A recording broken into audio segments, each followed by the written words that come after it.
문재인 대통령의 당선을 그 간첩들이 도왔다는 겁니다.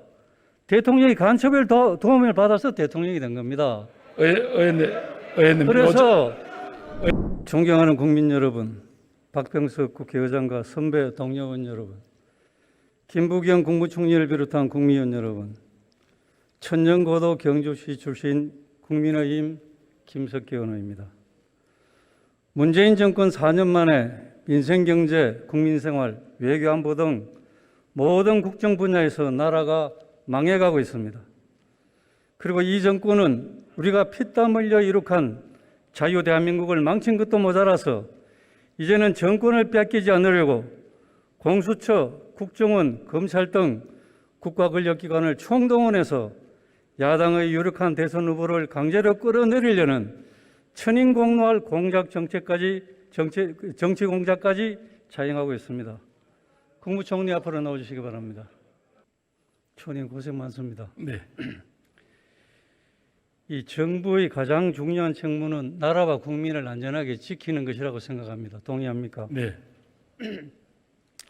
총리님, 아프간 사태의 교훈이 뭐라고 생각합니까? 여러 측면이 있겠습니다만 결국은 자신의 공동체의 또 자신의 국민들을 지키려고 하는 의지, 또 그 중에서 중요한 국민들이 하나 되는 어떤 그런 뭐랄까요, 국민 통합이라든가 이런 것 속에 건설된 국민 국가야말로 그나마 한민족이나 그걸 보장을 할 수 있다라는 그런 게 저희들이 배운 교훈이 아닐까 싶습니다. 예, 우리 국민들이 아프간 사태를 보면서 많이 불안해하고 걱정이 많습니다. 이 걱정을 하는 것이 당연하다고 생각 안 하십니까?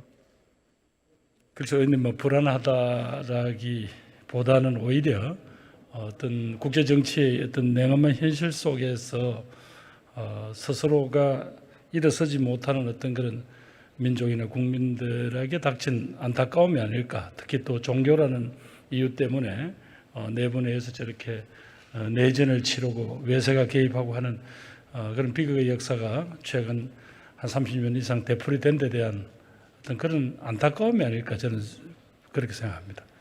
우리 국민이 안보에 대해서 불안해하는 근거를 제가 제시를 해보겠습니다. 우리 군의 통수권자인 대통령은 북한을 적으로 생각하지 않습니다. 적국의 수계를 존경한다고 합니다. 상대방과 생각이 너무나 많이 다릅니다. 북한은 10여 년간 의무복무를 하는 우리보다 2배 이상 많은 정규 군대를 보유하고 있습니다. 정신전력도 매우 강하다고 판단이 됩니다.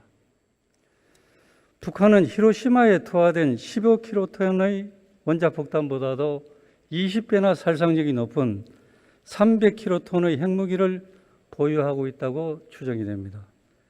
이것이 서울상공에서 폭발하면 한꺼번에 수백만 명이 목숨을 잃을 수 있다고 합니다.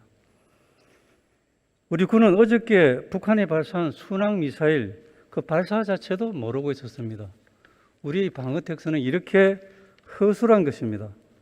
이런 상황 속에서 북의 공격에 대비한 방어훈련인 한미연합훈련을 하려고 하니까 북한 김여정이 그 훈련하지 마라 이렇게 얘기했습니다. 그러니까 우리 여권 국회의원 70여 명 이상이 한미훈련 중지를 외치면서 연판장을 돌리고 성명서까지 발표했습니다. 미국은 백신까지 제공해 주면서 훈련을 제대로 하자 이렇게 했지만 문재인 정권은 결국 하나마나한 형식적인 훈련으로 마무리 지었습니다. 또 북한 김여정은 김정은의 뜻이라면서 주한미군 철수를 주장했습니다. 이 정부 여당은 주한미군 철수와 다름없는 그런 종전선언 결의안의 국회 통과를 위해서 온 힘을 다하겠다고 나서고 있습니다. 이런 상황 속에서 국민이 안보에 대해서 불안하게 생각하는 것은 이게 이상한 일입니까? 김정은은 명확하게 이야기하고 있습니다. 한국군은 내 상대가 아니다. 현재에도 미래에도. 김정은이 이렇게 큰 소리 치는 이유가 또 있습니다.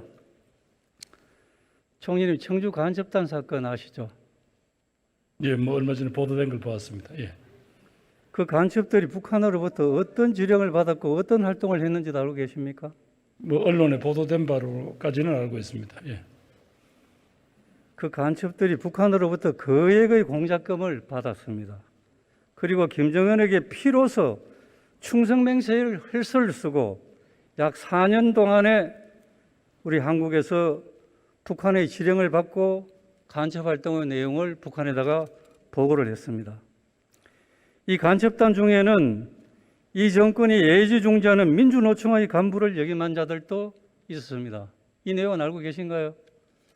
그 당시에 언론에 보도된 바까지 알고 있습니다. 예. 지금 우리나라에서 암락하는 간첩이 청주 간첩단뿐만이 아닐 것입니다. 황장엽 전 북한 노동당 비서가 남한에는 5만여 명의 고정 간첩이 있다.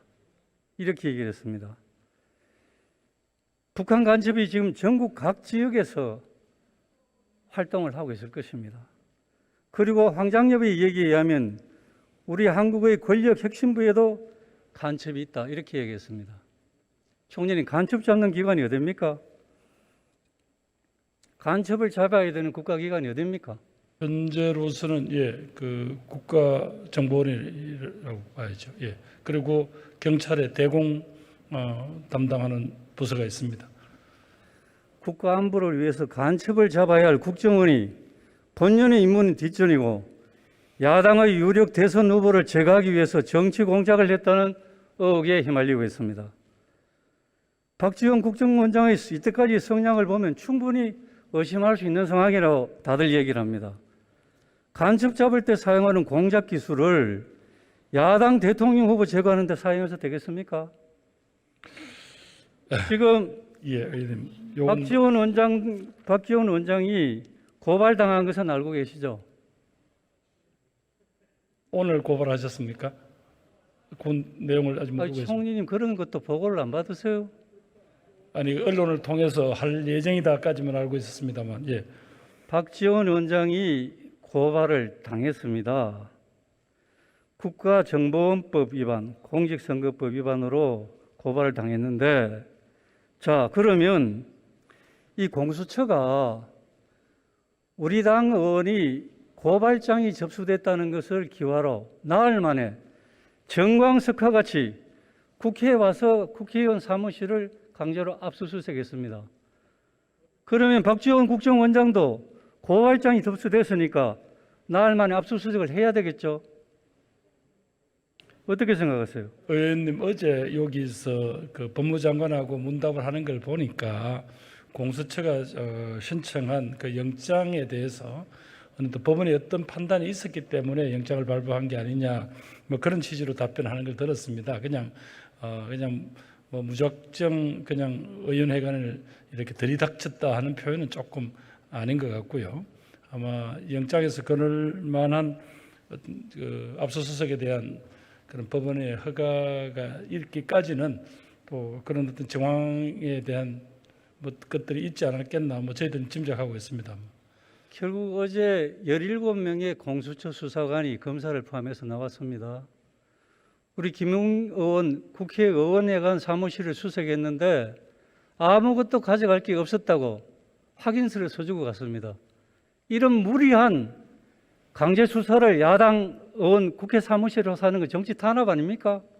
의원님, 어제도 제가 답변 드렸습니다만 공수처는 독립기관입니다. 어느 뭐 정부에 속하는 기관도 아니고 공수처가 한 일에 대해서 제가 뭐라고 답변 드릴 수가 없는 처지입니다. 만약 공수처가 박지원 국정원장에 대해서 야당과 똑같은 자태로 강제 수사를 하지 않으면 공수처가 야당 탄압, 정치 공작 의혹에 앞장서고 있다는 것을 자인하는 것이 아니겠습니까? 총리님, 어떻게 생각하세요? 뭐 공수처 나름대로 판단이 있지 않겠습니까? 예. 더욱 경악할 일은 이 간첩단이 이 근거돼서 이 진술한 내용 중에서 지난번 문재인 대통령 선거 때 문재인 대선 후보 캠프에서 특보로 활동을 했습니다. 문재인 대통령의 당선을 그 간첩들이 도왔다는 겁니다. 대통령이 간첩을 도움을 받아서 대통령이 된 겁니다. 의원님, 그래서 의원님. 대통령에 대해서 대통령께 여기에 대해서 해명을 해달라고 입장을 설명해달라고 저희들이 청와대 앞에 가서 대통령을 향해서 외쳤습니다. 아니 대통령 선거대책 캠프에 간첩이 들어있었던 게 사실이고 의원님, 제가 답변할 시간을 주셔도 되지 않겠습니까? 간첩의 도움을 받은 게 사실인데 그러면 국민에게 죄송하다고 한다든지 뭐 해명이 있는 게 정상 아니겠습니까? 의원님도 선거를 치러 보셨지만 소위 이른바 선거 때라는 정말 누가 와서 하는지 몰라도 많은 분들이 와서 돕게 되어 있습니다. 그리고 의원님 말씀하시는 그 캠프라는 게 뭐 예를 들면 몇십 명이 모여 있는 무슨 참모본부도 아니고 아마 제가 알기로는 언론에 보도된 바를 종합해 보면 아마 청주 지역에서 활동을 하고 특보라는 어떤 명함을 받아가지고 움직였다고 되어 있는데 뭐 의원님 대선 캠프쯤 되면 그런 분들이 몇만 명 이상 되지 않습니까? 총리, 그래서 그걸 가지고 저도 마치 선거를 해봤습니다. 그래서- 아무리 예, 그렇더라도 간첩을 못 가려내고 그냥 의원님. 특보로 잡아넣습니까? 의원님 지금 현재 간첩이라는 어떤 그런 식으로 단정 짓는 것은 특히 문재인 대통령 대선 캠프에 간첩이 있었던 것이 분명한 사실입니다. 자 적어도 그리고 국가 원수에 관한 부분들은 의원님 표현이나 이런 부분들에서 조금 신중을 기해 주셨으면 좋겠습니다. 지금 민주당의 유력 대선 후보 캠프에도 이런 간첩단이 없다고 어떻게 장담할 수 있겠습니까? 의원님, 우리가 지금 현재 주요한 가치를 느끼고 우리가 가지고 있는 이 대한민국의 민주주의에 대한 우리는 확신을 가져야 됩니다. 소위 의원님이 이야기하는 간첩이라는 게 어떤 내용의 어떤 행위를 했는지는 모르겠습니다만은 지금 그런 방식으로 보면 의원님 불안해서 어떻게 사십니까? 전부 온 동네 간첩밖에 없다면.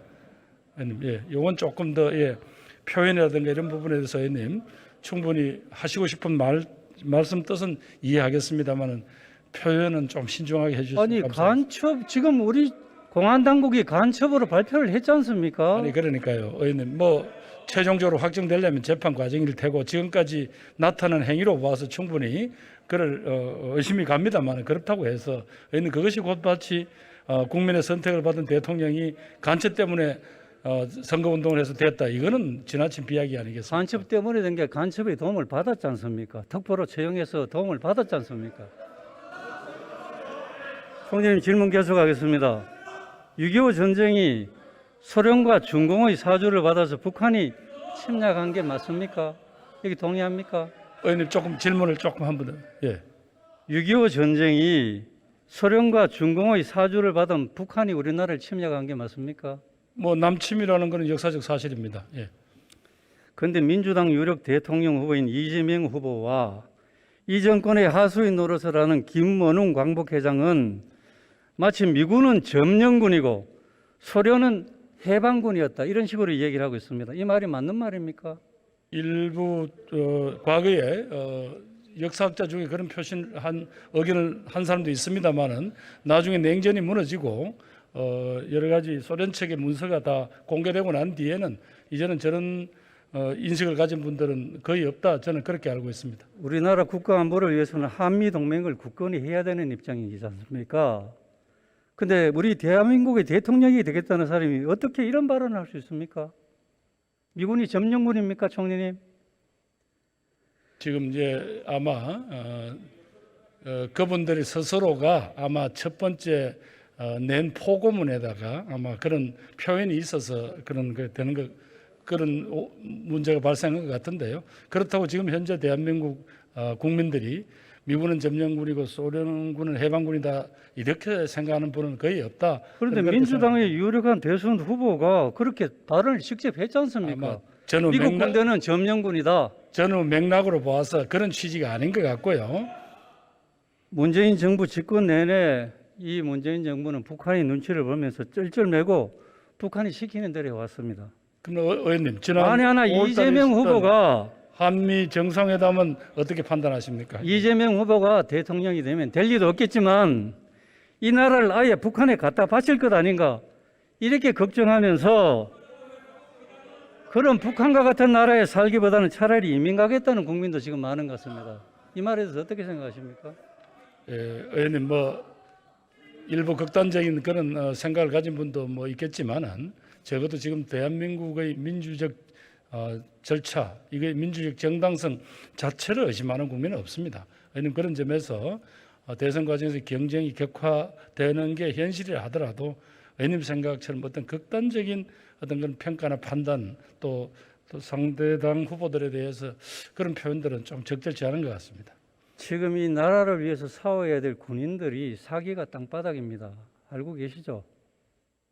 그래서 저는 일부 최근에 군 내부에 있어서 좀 불미스러운 일이 있긴 했습니다만은 그리고 그 군인들이 누굽니까? 벌써 다 우리 아들 딸들입니다. 예. 지금 그런 문제가 아니고요. 이 정부는 나라를 위해서 목숨을 바친 호국 영령 또 유가족에게 예우를 해주기는커녕 철저하게 홀대를 해왔지 않습니까? 의원님 그렇지 않습니다. 우리 정부가 최소한 보훈 업무에 관한 한 최근에 역대 어떤 정부보다도 저희들이 더 보훈 업무 자체가 철저해졌고 보훈처의 역할이 커졌습니다.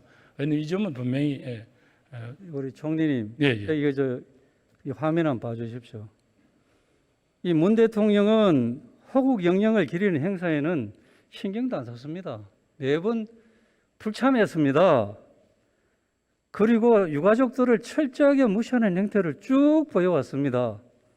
잘 아시지 않습니까? 보훈 가족들을 불러놓고 그 홍보물에 이 보훈 가족들은 자신의 가족이 북한에 의해서 목숨을 잃었는데 김정은 사진을 넣어가지고 나눠줬습니다. 이게 제대로 정신이 제대로 된 겁니까, 총리님?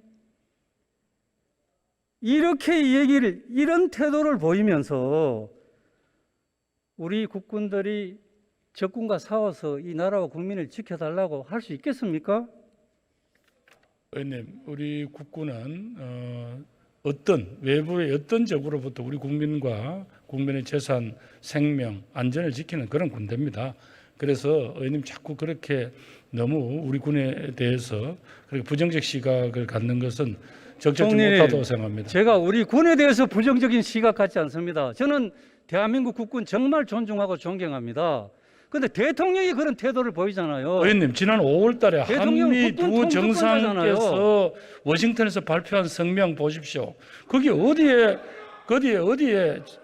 불안한 요소가 있습니까? 백선엽 장군 돌아가셨을 때 장례식에 대통령이 참석했습니까? 참석 안 했습니다. 조 하나 달랑 보내고 끝났습니다.